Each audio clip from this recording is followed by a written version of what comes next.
Supply is the counterpart of demand, except for sellers. So just like demand tells us how much a consumer wants to buy at a given price, supply tells us how much a firm wants to sell at a particular price.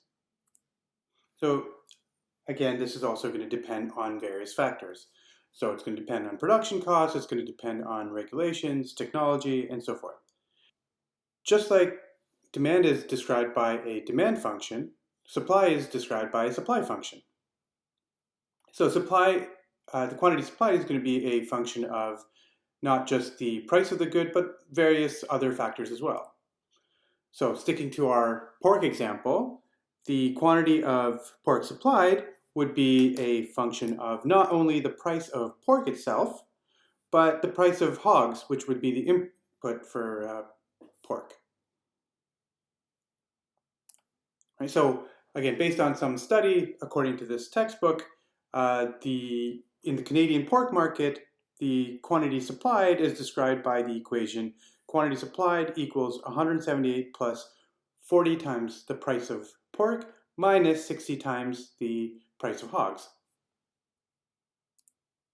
So if the price of hogs were, for example, $1.5 per kilo, then we would plug that in here to get the equation quantity of pork supplied at the price P is 88 plus 40 times P. How does that look graphically? It's going to be an upward sloping curve. Right? So at each price P, again, remember we put the prices on the vertical axis, quantities on the horizontal axis. So at each price P, we can go back to our equation and figure out what the quantity supplied would be. So at 3.3, the quantity supplied is 220. At 5.3, the quantity supplied is 300. And so we could do that for every possible price P, and that would give us the corresponding quantity Q. And when we plot that, we get the supply curve. So is there an analog to the law of demand? And the answer is no, right? So the analog would say that if you move along the supply curve, if you increase the price, that supply is going to increase. Right? Now, there is no such analog, but typically this is what we see.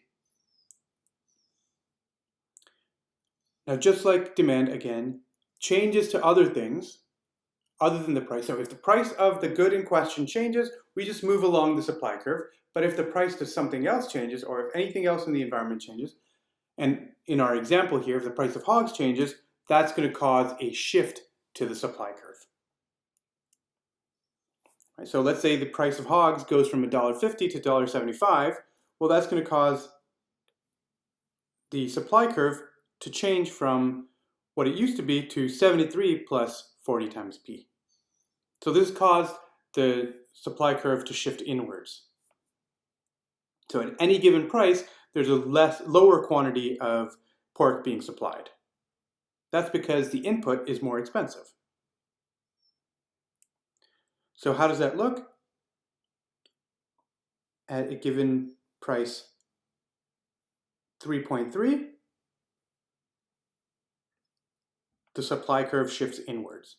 So this was our original supply curve, and it shifts to this supply curve. Right? At every given price, take any price, P, the quantity supplied at the original prices is going to be higher than the quantity supplied at the new prices. So that's what the effect of the change to input prices is going to be on the supply curve. Okay, now what do we do when we have to find the market supply?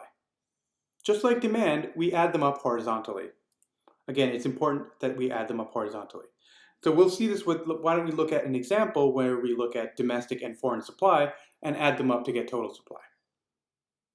So let's let SD be the domestic supply of rice in Japan, and SF is the foreign supply of rice.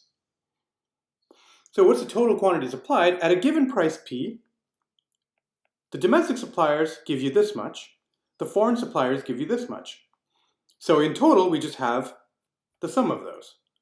So the total quantity supplied domestically is this.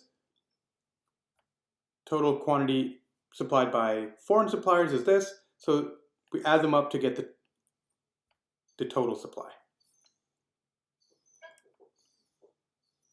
So what are some policies that the government could put in place? Well, one thing you could do is you could say, well, hey, listen, we're going to ban all imports. So then the total supply would be described only by SD because we'd be ruling out any inputs. So that's how you figure out what total supply is when you have multiple supply functions.